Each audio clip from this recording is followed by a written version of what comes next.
మధ్యతరగతి కుటుంబాలకు కారు కొనడం అనేది ఒక పెద్ద కల. కానీ అదే కారును అద్దెకి ఇచ్చి అదనపు ఆదాయం సంపాదించవచ్చా? ఇది ఒక మంచి పెట్టుబడి అవుతుందా?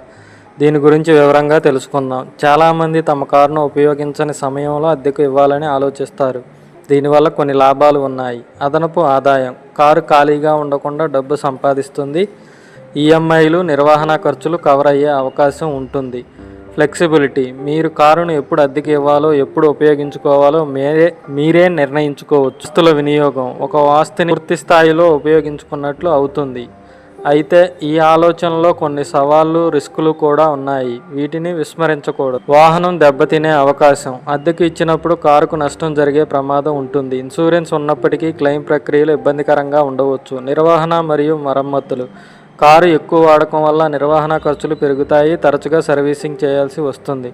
చట్టపరమైన చిక్కులు. ప్రైవేట్ కారును కమర్షియల్ ప్రయోజనాల కోసం ఉపయోగించడంపై కొన్ని నియమ నిబంధనలు ఉన్నాయి. సరైన అనుమతులు లేకపోతే జరిమానాలు పడవచ్చు. కారు రిజిస్ట్రేషన్ కమర్షియల్ వాహనంగా మార్చాల్సి రావచ్చు. డిప్రిసియేషన్. కారు ఎక్కువ వాడకం వల్ల దాని విలువ వేగంగా తగ్గుతుంది. మార్కెట్ పోటీ. మార్కెట్లో ఇప్పటికే చాలా అద్దె కార్లు అందుబాటులో ఉన్నాయి. మీ కారుకు డిమాండ్ ఉంటుందని చెప్పలేం. ఖాతాదారుల సమస్యలు. కారు అద్దెకు తీసుకున్న వారి నుండి అవాంఛనీయ సమస్యలు, ఉదాహరణకు ఆలస్యంగా తిరిగి ఇవ్వడం, నిబంధనలు ఉల్లంఘించడం ఎదురవ్వచ్చు. మధ్యతరగతి కుటుంబానికి అద్దెకు కారు కొనాలనే ఆలోచన ఉంటే కొన్ని విషయాలను తప్పకుండా పరిగణించాలి. కార్యకలాపాలను అర్థం చేసుకోండి. మీరు ఏ ప్లాట్ఫామ్ ద్వారా అద్దెకు ఇస్తున్నారు? వారి నియమాలు, షరతులు ఏమిటి? ఇన్సూరెన్స్ కవరేజ్ ఎలా ఉంది? Commercial registration. మీ కారును కమర్షియల్ వాహనంగా మార్చడానికి అయ్యే ఖర్చులు, ప్రక్రియను తెలుసుకోండి. ఇది తప్పనిసరి కావచ్చు. వచ్చే ఆదాయం, నిర్వహణ, ఇన్సూరెన్స్, డిప్రిషియేషన్, ఇతర ఖర్చులను సరిపోల్చుకోండి. లాభాలు నిజంగా వస్తున్నాయా అని లెక్కించుకోండి.